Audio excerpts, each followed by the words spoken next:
Un oficial alemán llamado Friedrich Rauss, un veterano condecorado de la Wehrmacht que había sobrevivido 4 años de guerra en el frente oriental, escribió algo en sus memorias de posguerra que sus superiores jamás le habrían permitido decir en 1943. Escribió: vinieron hacia nosotros en la oscuridad como hombres que ya habían decidido que estaban muertos. Nunca habíamos encontrado algo así. Ni con los británicos, ni con los rusos, ni siquiera con las SS. No estaba describiendo una gran batalla.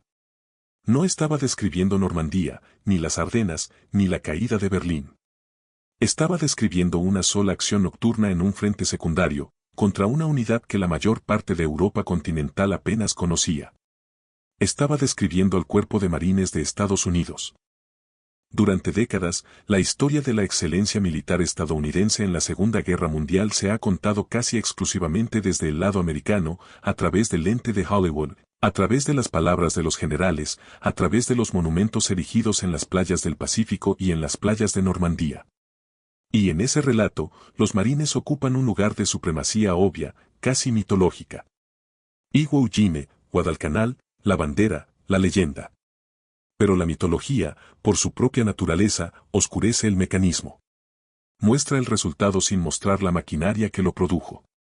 Te dice que los marines eran temidos sin nunca hacer la pregunta que realmente importa: ¿por qué? No desde el lado americano. No desde los discursos conmemorativos, ni los carteles de reclutamiento, ni los noticieros, sino desde los hombres que estaban al otro lado del alambre. Desde los hombres que tuvieron que redactar los informes de combate en el frío lenguaje de la burocracia militar, incluso cuando lo que describían era algo que desafiaba por completo ese lenguaje burocrático. Esta no es una historia sobre la victoria americana. La victoria es la conclusión. Esta es una historia sobre lo que los oficiales alemanes, los comandantes japoneses y los analistas del eje escribieron, dijeron y confesaron cuando creían que nadie del bando ganador los escuchaba. Es la historia de los marines de Estados Unidos contada enteramente a través del testimonio enemigo. Y lo que ese testimonio revela es algo que hasta el estudiante más dedicado de historia militar podría encontrar sorprendente. No fueron las armas. No fueron los números. No fue el entrenamiento, aunque el entrenamiento fue distinto a todo lo que el eje había visto en otra potencia occidental. Fue otra cosa. Algo que los alemanes pasaron años tratando de nombrar y nunca lograron del todo. Para entender a qué reaccionaban los alemanes, hay que entender qué esperaban. Para 1942, la Wehrmacht llevaba 3 años en guerra. Había conquistado Polonia en 5 semanas, Francia en 6. Había empujado a los británicos hasta el mar en Dunkerque. Había avanzado 800 kilómetros en territorio soviético en un solo verano. La máquina militar alemana, por cualquier medida objetiva, era la fuerza de combate más experimentada del planeta. Por eso, los oficiales alemanes habían desarrollado una taxonomía precisa de la calidad del enemigo. Los británicos eran disciplinados pero reactivos, excelentes en la defensa, predecibles en la ofensiva. Los australianos eran agresivos, pero dependían demasiado de la iniciativa individual. Los soviéticos eran lo que los alemanes llamaban inagotables, una palabra que ocultaba más miedo del que admitía. Los americanos, cuando llegaron en números significativos a finales de 1942, encajaban perfectamente en una categoría preexistente. Eran, según la evaluación alemana, lo que la Wehrmacht llamaba aficionados bien equipados. Generosamente abastecidos, tecnológicamente avanzados, pero fundamentalmente inexpertos, hombres que rendirían de forma adecuada hasta el primer choque real y luego se quebrarían. Esta evaluación no era despectiva. Era clínica. Y parecía confirmarse con el desastre de Kasserine en febrero de 1943, donde las fuerzas americanas fueron derrotadas por el Afrika Korps de Rommel, con casi 10.000 bajas entre muertos, heridos y capturados en 3 días. Pero había una unidad que no había estado en Kasserine, una unidad que operaba a miles de kilómetros de distancia, en islas que apenas aparecían en los mapas estratégicos alemanes. Y los hombres que se toparon con esa unidad estaban redactando informes muy distintos. El Oberleutnant Werner Schutte, oficial de inteligencia de la Wehrmacht asignado a analizar los informes del Teatro del Pacífico, escribió en una evaluación interna: las unidades de infantería de marines americanas muestran una disposición al combate cuerpo a cuerpo que no hemos observado en otras fuerzas occidentales. Sus oficiales subalternos atacan. Esto no es común. 4 palabras. Esto no es común. En el lenguaje de los informes de inteligencia militar, esas 4 palabras son extraordinarias. Significan, no tenemos una casilla para esto.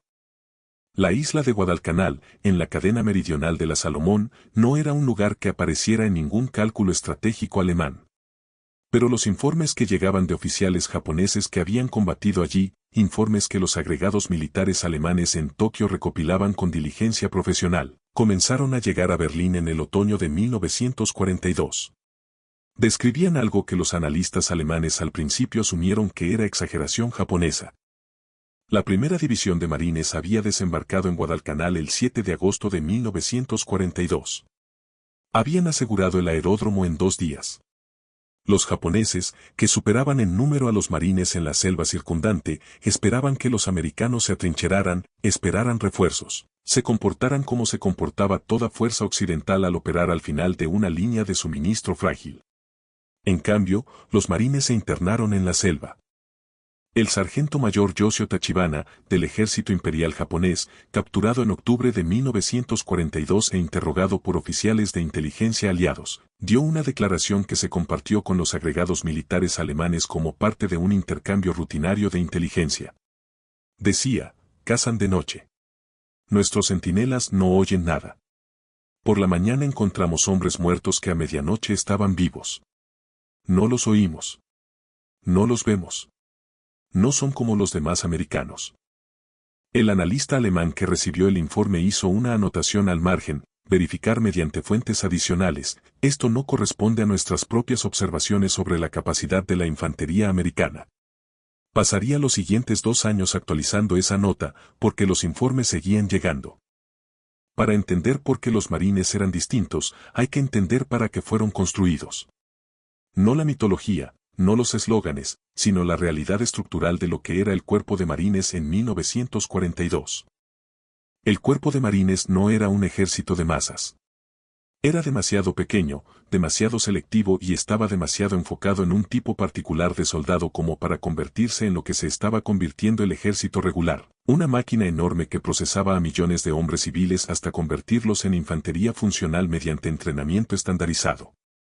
Desde la década de 1920, los planificadores del Cuerpo de Marines se habían estado preparando para exactamente un escenario, un asalto anfibio a través del Pacífico contra posiciones japonesas fortificadas en islas. Todo lo demás era secundario. Esta era la guerra que sabían que vendría. Esta era la guerra para la que se diseñaron a sí mismos. En la práctica, esto significaba que el entrenamiento de los marines no estaba diseñado para producir soldados adecuados. Estaba diseñado para producir hombres capaces de funcionar, atacar, matar y sobrevivir en condiciones que quebrarían a un soldado adecuado. El mayor Hermann Burcher, un oficial nacido en Alemania que sirvió con las fuerzas americanas en Nueva Guinea y que luego escribió un análisis sobre la filosofía de entrenamiento de los marines para un estudio militar de posguerra, escribió, los marines no entrenan a los hombres para seguir órdenes bajo fuego. Los entrenan para tomar decisiones bajo fuego. Esta es una diferencia fundamental. La mayoría de los ejércitos crean soldados que necesitan liderazgo para funcionar. Los marines crean soldados que funcionan cuando el liderazgo ha desaparecido. Esa distinción resultaría decisiva en las campañas de la selva en el Pacífico. En ese entorno, las estructuras de mando se derrumban. Los oficiales mueren. Las unidades pierden contacto entre sí. El pelotón, a veces el equipo de fuego, se convierte en la unidad fundamental de combate. En esas condiciones, un ejército entrenado para seguir órdenes se paraliza. Un ejército entrenado para decidir avanza. Los alemanes tenían una palabra para esta cualidad. La llamaban Auftragstaktik, tácticas de misión, la práctica de dar a los comandantes subordinados un objetivo y confiar en que encontraran su propia manera de alcanzarlo. Era una doctrina de la que la Wehrmacht se enorgullecía. Era una doctrina que creían exclusivamente alemana. Cuando empezaron a leer los informes del Pacífico, algunos empezaron a dudarlo. La batalla que cambió la evaluación alemana no fue una que hiciera grandes titulares. Fue una serie de combates nocturnos en Guadalcanal en el otoño de 1942, que los analistas alemanes comenzaron a estudiar con creciente intensidad porque las matemáticas no cuadraban. Las fuerzas japonesas tuvieron superioridad numérica durante la mayor parte de la campaña. Tenían rutas de suministro navales que temporalmente les daban ventaja en el reabastecimiento. Llevaban años combatiendo en terreno selvático. Según cualquier métrica del análisis militar convencional, deberían haber podido recuperar el aeródromo. No pudieron. En la noche del 24 al 25 de octubre de 1942, el teniente general Masao Maruyama intentó un asalto coordinado contra el perímetro de los marines en Longview Point. Maruyama comandaba aproximadamente 3.000 soldados. La posición de los marines la sostenían menos de 300 hombres del primer batallón, séptimo de marines, al mando del teniente coronel Louis Pollard. El asalto había sido planeado con precisión.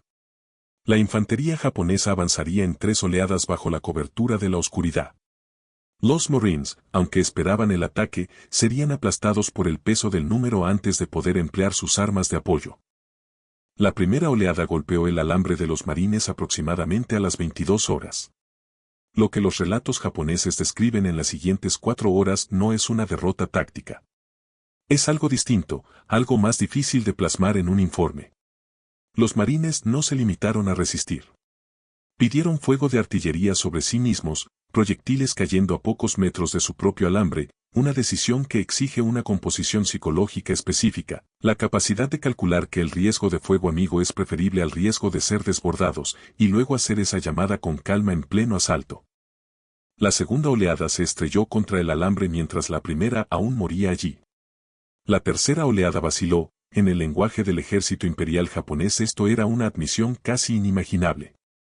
Un capitán de compañía japonés llamado Suzuki Masai, capturado varias semanas después en una acción distinta, dijo en su interrogatorio, esperábamos que los americanos tuvieran miedo a morir. No lo tenían. Esto no lo entendíamos. Este era el problema. Un oficial de inteligencia alemán que leyó ese informe subrayó la última frase. Luego escribió al margen, en pulcra cursiva alemana, esta es la única evaluación honesta que hemos recibido. Entre los hombres individuales que aparecen en el testimonio enemigo, hay un nombre que se repite con una frecuencia que exige atención. El sargento de artillería John Basilone llegó a Guadalcanal en septiembre de 1942 con la primera división de marines. Tenía 25 años, es soldado de infantería del ejército que se había reenganchado en los marines. Era callado, preciso y casi sobrenaturalmente sereno en situaciones que producían pánico visible en otros hombres. En la noche del 24 de octubre, manejaba posiciones de ametralladora pesada en un sector adyacente a la línea de Puller. Cuando las fuerzas japonesas invadieron los cañones a su izquierda, Basilone se desplazó bajo fuego activo para reparar un arma inutilizada. Cuando se acabó la munición, corrió 300 metros a través de un asalto japonés para traer más. Cuando mataron a 2 de sus artilleros, sostuvo la posición solo, operando 2 armas alternadamente hasta que el asalto se rompió. Recibió la medalla de honor. Pero lo que dijeron los prisioneros japoneses en los meses siguientes se convirtió en el documento más interesante. Varios supervivientes del asalto de octubre, interrogados por separado por distintos oficiales, describieron de manera independiente a un mismo americano que no se detenía. Un prisionero, un cabo llamado Ayase, le dijo a su interrogador, pensamos que no era humano. Sabíamos que debía morir, pero no se detenía, así que llegamos a creer que no podía morir. Ese testimonio se transmitió a Berlín en un resumen rutinario de inteligencia. Un oficial alemán, Hartmann Kelmer, hizo una anotación, los japoneses no son propensos a este tipo de atribución. Si sus soldados describen a un enemigo como sobrenatural, ocurrió algo excepcional. Deberíamos estudiar esta unidad con más detenimiento. Y lo hicieron. Y cuanto más estudiaban, más se revelaba un patrón que desafiaba sus marcos existentes para entender la capacidad militar occidental. Para 1944, los operadores de inteligencia militar alemana llevaban casi 2 años recopilando informes del Pacífico. Lo que habían reunido no era una imagen de la excelencia militar americana en general.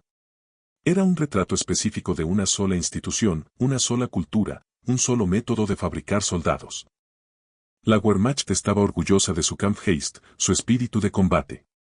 Creía que esa cualidad era, o bien una herencia cultural, o el producto de una convicción ideológica. Creía que las democracias occidentales, por su naturaleza, producían soldados que combatían de forma adecuada y se quebraban bajo presión sostenida. El cuerpo de marines no encajaba en ese modelo. El general de división Fritz Berland, quien había sido jefe de Estado Mayor de Rommel y escribió un análisis de posguerra sobre la eficacia militar aliada a petición de la División Histórica del Ejército de Estados Unidos, dedicó una sección específica a lo que llamó la anomalía americana. Escribió: el soldado americano en general no mostraba cualidades de combate individual superiores a las del infante alemán. Sin embargo, el cuerpo de marines representaba una categoría aparte. Su liderazgo subalterno era agresivo de una manera francamente sorprendente dada la tradición civil americana. No tengo una explicación satisfactoria para esto. 4 palabras otra vez. No tengo, de un hombre que tenía explicación para casi todo. Lo que Bayerlein no tenía era el marco para ver que los marines habían creado un sistema para fabricar, a escala, un tipo psicológico específico. No exactamente valentía, todo ejército intentaba cultivar valentía. Algo más específico que la valentía, la disposición a decidir en solitario, en la oscuridad, cuando todo va mal, que la respuesta correcta es atacar. La isla de Taraba, del 20 al 23 de noviembre de 1943. 76 horas. 1.009 marines muertos, 2.300 heridos. De los aproximadamente 4.600 defensores japoneses, sobrevivieron 17. No el 17. 17 hombres. El análisis alemán de Taraba fue extenso y, para los estándares de un informe de inteligencia, casi agitado. El contraalmirante Keiji Shibasaki supuestamente había dicho a su Estado Mayor que se necesitarían 1.000.000 de hombres y 100 años para conquistar el atolón. Hizo esa afirmación con justificación matemática. Los marines lo tomaron en 3 días. El bombardeo naval había fallado en destruir las defensas. Las lanchas de desembarco quedaron varadas en el arrecife, obligando a los marines a vadear 400 metros de agua abierta bajo fuego directo. Las bajas en las primeras 2 horas fueron abrumadoras, y los marines siguieron avanzando. Este era el detalle al que los informes alemanes volvían una y otra vez. No que los marines estuvieran bien abastecidos, porque en Taraba, en esas horas catastróficas iniciales, nada de eso era cierto. Sino que las unidades de marines cuyos oficiales habían muerto seguían avanzando. Unidades que habían perdido a la mitad de sus hombres seguían avanzando. Unidades sin comunicación con el mando, sin órdenes claras, sin certeza sobre nada excepto los 10 metros inmediatos a su alrededor, seguían avanzando. El general Friedrich von Mellentin, quien contribuyó al análisis histórico de posguerra, describió Taraba como el ejemplo más concentrado de espíritu ofensivo bajo condiciones adversas que encontramos en cualquier teatro de operaciones. Y continuó: sus pérdidas deberían haber producido una parálisis militar. En cambio, produjeron una aceleración. Esto requiere una explicación que va más allá del marco del análisis de infantería convencional. Un oficial japonés, el comandante Teo Sugai, sobrevivió a Taraba porque fue rescatado del agua después de que la isla cayera. En su interrogatorio, dijo: los marines no son soldados. Los marines son otra cosa. El analista alemán que leyó la versión traducida escribió al lado, en tinta roja: estamos de acuerdo. Todavía no sabemos qué. 19 de febrero de 1945. Iwo Jima. 9 horas. El teniente general Tadamichi Kuribayashi había construido su defensa bajo tierra, kilómetros de túneles excavados en la roca volcánica, posiciones reforzadas que la artillería naval no podía alcanzar. Un sistema interconectado diseñado no para detener a los marines, sino para matar al mayor número posible antes de la conclusión inevitable. Kuribayashi no esperaba ganar. Había vivido en Estados Unidos, había recorrido sus ciudades, había sentido de primera mano el peso de su capacidad industrial. Sabía que Japón no podía ganar la guerra. Lo que pretendía era hacer que el costo de la victoria fuera tan alto que la voluntad americana se quebrara antes de que se agotara la capacidad americana. Su lógica no era irracional.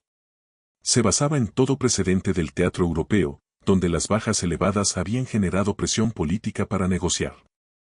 Lo que Kuribayashi no tenía en su cálculo era la arquitectura psicológica específica de los hombres a los que se enfrentaba. Los marines en Iwo Jima sufrieron 26.000 bajas en 36 días. Casi 7.000 muertos. Tomaron la isla. El capitán Sam Hinui, uno de los oficiales de Estado Mayor de Kuribayashi que sobrevivió y fue capturado, dijo a sus interrogadores: nos preparamos para soldados americanos. No nos preparamos para hombres capaces de ver morir a sus amigos y luego dar otro paso adelante. No sabíamos que eso fuera posible. No estaba describiendo a los marines como sobrehumanos. Estaba describiendo algo más específico y más interesante. Estaba describiendo a hombres entrenados para procesar la pérdida en tiempo real, absorberla y seguir funcionando. La bandera se izó en el Suribachi el 23 de febrero. La isla no se declaró asegurada hasta el 26 de marzo. En esos 31 días entre el momento icónico y la conclusión real, hubo 6.200 marines más heridos. Otros 1.200 murieron. La bandera es el símbolo. Los 31 días después de la bandera son la realidad. El soldado de primera clase Yorimasa Okubo, uno de los 17 supervivientes de la guarnición de Iwo Jime, dijo a sus interrogadores: cada día pensaba, hoy se detendrán. Hoy el costo será demasiado. No se detuvieron. Empecé a creer que no podían detenerse. Que detenerse no era algo que fueran capaces de hacer. Un oficial naval alemán, revisando informes del Teatro del Pacífico, escribió en un memorando interno en abril de 1945, el cuerpo de marines parece ser la única fuerza en esta guerra que rinde consistentemente mejor cuanto peores son las condiciones. Esto es inverso a todo modelo militar estándar. No tenemos un marco para esto. Solo tenemos los datos. A finales de la década de 1940, mientras la alianza de guerra se disolvía y los enemigos de ayer se convertían en socios estratégicos de mañana, el gobierno americano reclutó a varios exoficiales militares alemanes para contribuir a estudios históricos de la Segunda Guerra Mundial. El proyecto produjo cientos de documentos en los que generales alemanes analizaban las capacidades de sus antiguos oponentes y las lecciones de la guerra. En esos documentos, el cuerpo de marines aparece como un punto de referencia recurrente, no siempre de forma prominente, pero sí consistente, y siempre con una cualidad específica de lenguaje que lo distingue del lenguaje usado para describir otras formaciones americanas. El general de infantería Hans Faude escribió: en mi opinión, el cuerpo de marines americano representaba una categoría de infantería sin paralelo en el teatro europeo. No la más técnicamente hábil, sino la más peligrosa, en el sentido de que era la más impredecible, la más difícil de contener y la más desorientadora psicológicamente para enfrentar. Psicológicamente desorientadora, en el vocabulario de un general alemán que había pasado 6 años al mando de hombres contra los mejores soldados del mundo, es una frase cuidadosamente elegida. No significa exactamente aterradora. Significa nos hicieron dudar. Nos hicieron inseguros de nuestros propios cálculos. Eran impredecibles, no porque fueran caóticos, sino porque operaban bajo una lógica que no podíamos modelar del todo. El general de división Ormelín, escribiendo por separado pero con un lenguaje que hace eco al de su colega, concluyó: los marines constantemente tomaban decisiones en batalla que nuestros modelos predecían que fracasarían. Las decisiones tuvieron éxito. Revisamos los modelos. Tomaron decisiones distintas. Esas también tuvieron éxito. Concluimos finalmente que el problema no eran nuestros modelos. El problema era que ellos no combatían según ningún modelo que poseyéramos. ¿Cómo se construyen hombres que rinden mejor cuanto peores son las condiciones? La respuesta no era un secreto. No estaba clasificada. Estaba escrita, en términos explícitos, en la doctrina de entrenamiento del cuerpo de marines. Los marines no creían que los hombres se endurecieran en batalla. Creían que había que endurecer a los hombres antes de la batalla, para que la batalla misma fuera un entorno familiar en lugar de un shock. La dureza física del campamento de instrucción en Parris Island no estaba diseñada para forjar cuerpos fuertes, aunque lo lograba. Estaba diseñada para simular la experiencia psicológica de estar al límite de la propia capacidad, para convertir ese límite en un lugar familiar, de modo que cuando el combate empujara a los hombres hasta allí, reconocieran dónde estaban. Ya habían estado allí antes. Sabían que la última vez no se habían quebrado. El coronel Maurer Adsen, quien comandó marines en algunos de los combates más duros de Guadalcanal, cuando le preguntaron después de la guerra cuál creía que había sido el factor más importante en el rendimiento de los marines en combate, dijo: los quebramos nosotros antes de que pudiera hacerlo el enemigo. Y así ya no temen quebrarse.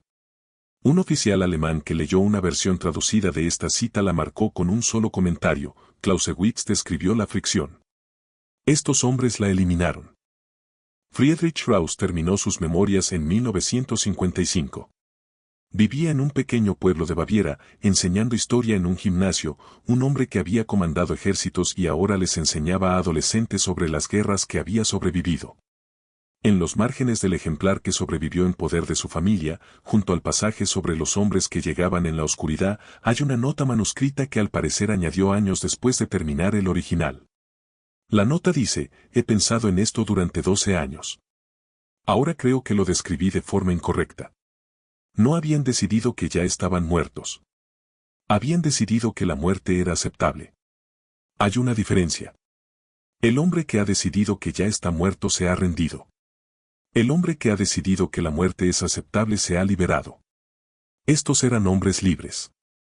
Eso es lo que los hacía peligrosos. Esa distinción entre rendirse y liberarse es todo el asunto. Aparece fragmento tras fragmento, testimonio tras testimonio, desde los prisioneros japoneses en Guadalcanal hasta los analistas alemanes en sus oficinas de posguerra, desde los supervivientes de Taraba hasta los hombres que bajaron de las cuevas de Iwo Jima. Los marines habían encontrado la manera de hacer libres a los hombres, en el sentido específico que Strauss quería decir, libres del cálculo que paraliza a otros soldados.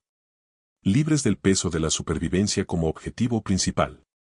Libres para atacar porque ya habían resuelto la pregunta sobre la que se construye la parálisis. Y lo que el testimonio enemigo revela, a lo largo de una década de guerra en el Pacífico y miles de páginas de análisis de posguerra, es que esa libertad no era una cualidad natural. No era algo con lo que esos hombres hubieran nacido. No era un accidente de la cultura americana ni de los valores democráticos. Se construyó de manera deliberada, sistemática, en Parris Island y en San Diego, en los cuarteles, en las pistas de obstáculos y en las largas marchas agotadoras antes de que comenzara la guerra. Los marines decidieron, antes de que empezara la guerra, qué tipo de hombres necesitaban. Y luego los construyeron. Y en isla tras isla, en la oscuridad y en el calor y en la ceniza volcánica de Iwo Jima, esos hombres se encontraron con el enemigo. Y el enemigo escribió lo que vio. Y lo que escribieron, despojado de contexto, de patriotismo y de mitología, fue siempre lo mismo: no estábamos preparados para esto. Habíamos estado preparados para la guerra. No habíamos estado preparados para